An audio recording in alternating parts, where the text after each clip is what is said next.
नमस्कार। उनकी कलम मेरी आवाज़ में आप सभी का स्वागत है। आइए सुनते हैं कहानी शुभ चिंतक, जिसे लिखा है पवित्रा अग्रवाल जी ने। ऑफिस से लौटकर पूरे घर में चक्कर लगाई, किंतु रीना टीना कहीं नज़र नहीं आई। तो मम्मी जी से पूछा, मम्मी जी रीना टीना कहाँ हैं? अपने ताऊ जी के साथ बाजार गई हैं। घर में दोनों गुमसुम सी बैठी थीं। थोड़ा घूम फिर आएंगी तो मन बहल जाएगा। राकेश भाई साहब आए हैं? कब आए? दोपहर को आया था। कुछ काम था? काम तो कुछ नहीं है, कह रहा था रवि के ना रहने से यहाँ की चिंता लगी रहती है।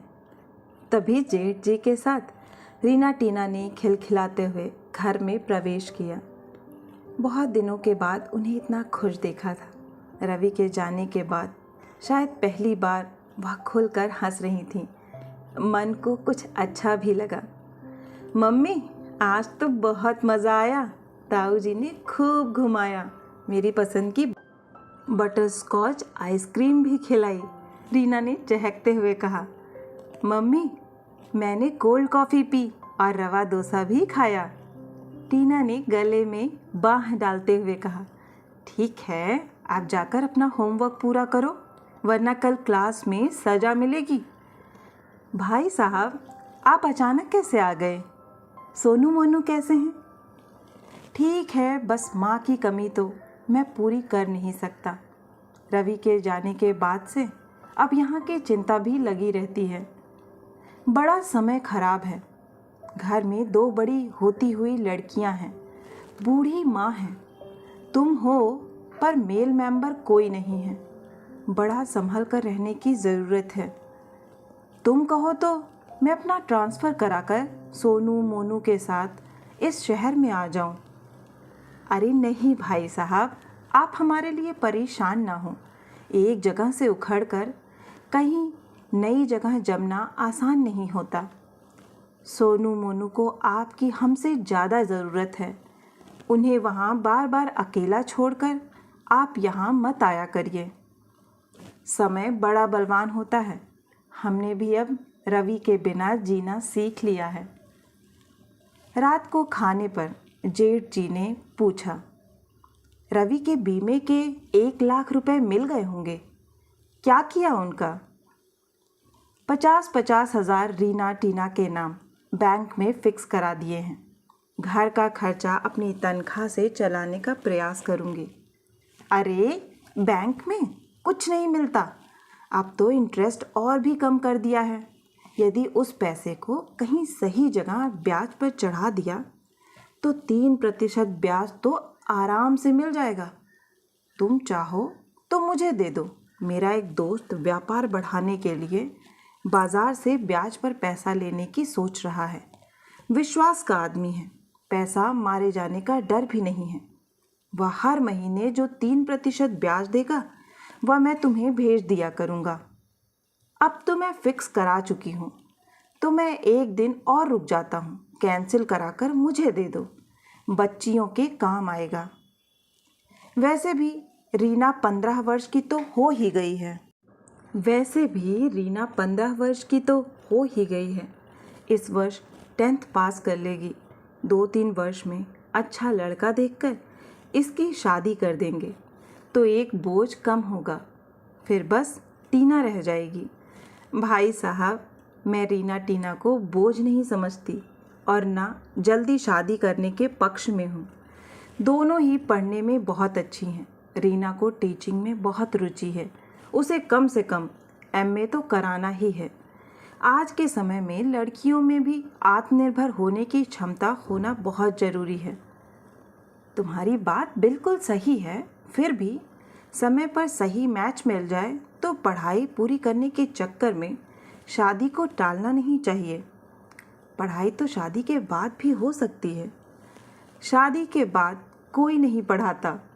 BA सेकेंड ईयर के बाद मेरी भी शादी कर दी थी। सब ने कहा था शादी के बाद 3rd ईयर कर लेना, लेकिन किसी ने नहीं करने दिया। यदि आज मैं ग्रेजुएट होती तो इनके ऑफिस में मुझे एक छोटी सी नौकरी नहीं करनी पड़ती। फिर भी इस नौकरी से बड़ा सहारा मिला है। रहने को अपना यह छोटा सा फ्लैट भी है, वरना मैं क्या करती। तभी तो मैं कह रहा हूँ कि आजकल बैंक में रुपए जमा कराना बेवकूफ़ी है। मुझे दे दो, मैं ब्याज पर उठवा दूंगा। अधिक ब्याज के लालच में पड़कर कहीं मोल भी ना डूब जाए, मैं कोई भी खतरा मोल लेना नहीं चाहती। बैंक में भले ही ब्याज कम मिलेगा, किंतु धन तो सुरक्षित रहेगा। बैंकों में भी धन कहाँ सुरक्षित है? समाचार पत्रों में बैंक घोटालों के समाचार नहीं पढ़े क्या? पढ़े हैं, तभी तो ब्याज दर अच्छी होने के उपरांत भी मैंने इन कोऑपरेटिव बैंक में धन नहीं डाला। राष्ट्रीयकृत बैंकों में धन डाला है।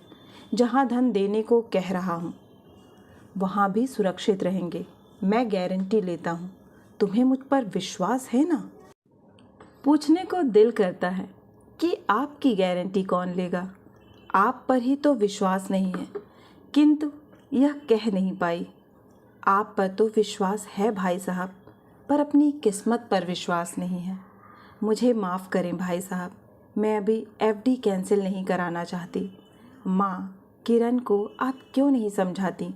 मैं इस परिवार का शुभचिंतक हूँ, इनके भले की बात ही कह रहा हूँ। देख बेटा, यह इसका व्यक्तिगत मामला है और अपना भला बुरा वह समझती है। मैं इस चक्कर में नहीं पड़ना चाहती। मैं भी अब और बहस के मूड में नहीं थी, इसलिए वहाँ से उठाई, किंतु मन खिन्न हो आया था। बच्चों की वजह से मन की पीड़ा छिपाकर मुस्काने का अथक प्रयास करती हूँ, किंतु लोगों को यह भी मंजूर नहीं है। अनाहूत से ये भाई साहब शुभचिंतक होने का ढोंग करते, सुझावों का टोकरा उठाए, ना जाने क्यों बार बार आकर यादों की झील में कंकड़ी फेंक जाते हैं। उनकी असलियत मुझसे छिपी नहीं है। उन्हें ना जाने कब रेस कोर्स में पैसा लगाने का चस्का लग गया था और इसी शौक ने उन्हें बर्बाद कर डाला। उन्होंने जगह जगह से 10% ब्याज का लालच देकर हज़ारों रुपए का कर्जा ले रखा था, जिसे ना लौटाने पर लोग उनकी जान के पीछे पड़ गए थे। नौकरी भी जाते जाते बची थी। उसी समय में अपना दुखड़ा रोकर 10,000 रुपये रवि से भी उधार ले गए थे, जो आज तक वापस नहीं किए।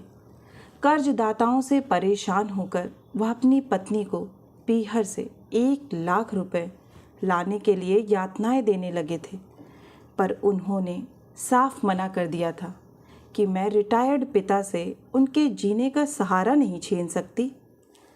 पति द्वारा प्रदत्त परेशानियों के जंगल में फंसी जेठानी जी ने आत्महत्या के रूप में मुक्ति का मार्ग तलाश लिया था।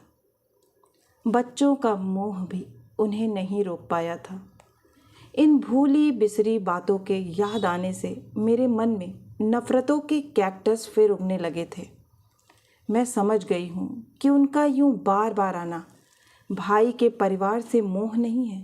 इस संकट के समय में भी विश्वासों की आड़ लेकर वह छलने ही आए हैं। मुझे किसी साजिश की बू आने लगी है।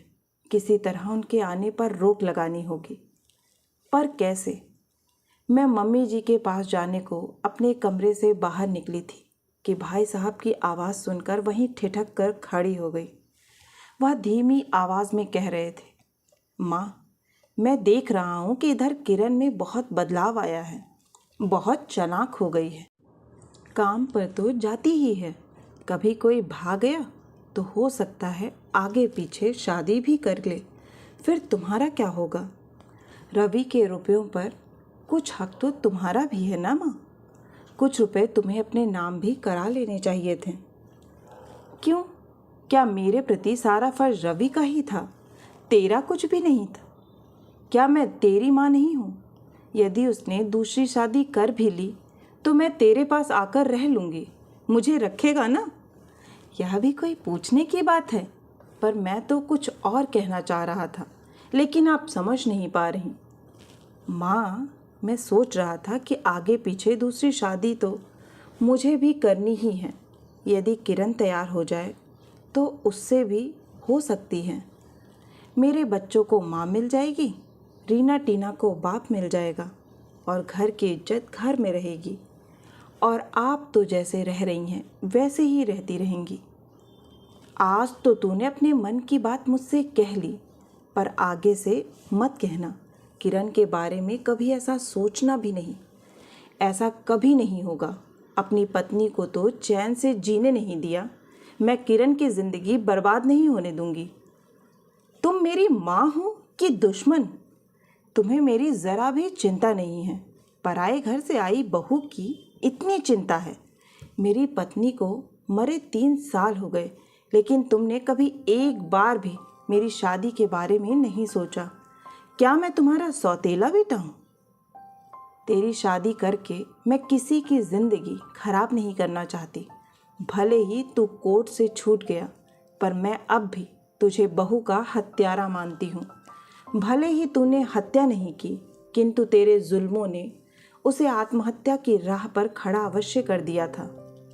माँ, बस चुप करो। किरण सुनेगी तो मेरे बारे में क्या सोचेगी? मुझे नहीं मालूम था कि तुम्हारे मन में मेरे लिए इतना जहर भरा है। मैं ही पागल हूँ जो अपना काम धंधा और बच्चों को छोड़कर बार बार तुम सबके हाल चाल जानने के लिए भाग कर आता हूँ। आगे से मत आना। हाल चाल जानने की इच्छा हो तो फ़ोन कर लेना। भाई साहब की बातें सुनकर मैं अवाक रह गई थी। उनके मन में पक रही इस खिचड़ी का अंदाज़ा तो मुझे सपने में भी नहीं था। मैं तो बस यही अंदाज़ा लगा पाई थी कि उनकी नीयत धन हड़पने की है, पर वह तो बहुत दूर की सोच रहे हैं। अच्छा है, उनकी असलियत मैं जान गई हूँ। मम्मी जी के प्रति दिल श्रद्धा से भर उठा। कभी वह भी एक जिम्मेदारी लगती थी, पर अब उनकी उपस्थिति जेठ की तपती दोपहर में बरगद की छाँव सी है। भगवान उन्हें लंबी उम्र दे। भाई साहब को उनकी औकात तो मम्मी जी बता ही चुकी थी। मैंने भाई साहब या मम्मी जी को इसका आभास भी नहीं होने दिया कि मैं उनकी बातें सुन चुकी हूँ। मैं चुपचाप उल्टे पांव अपने कमरे में लौट आई। आशा है कि आपको यह कहानी बहुत ही पसंद आई होगी और आपको बहुत कुछ सिखा गई होगी। अगर आपको यह कहानी पसंद आई है तो एक लाइक करें। नीचे कमेंट बॉक्स में कमेंट करना ना भूलें, इससे मुझे प्रोत्साहन मिलता है। अगर आप इस चैनल पर नए हैं और इस चैनल से जुड़ना चाहते हैं तो चैनल को सब्सक्राइब करना ना भूलें। फिर मिलती हूँ एक नई कहानी या कविता के साथ। तब तक के लिए आप सभी का कहानी सुनने के लिए बहुत बहुत धन्यवाद।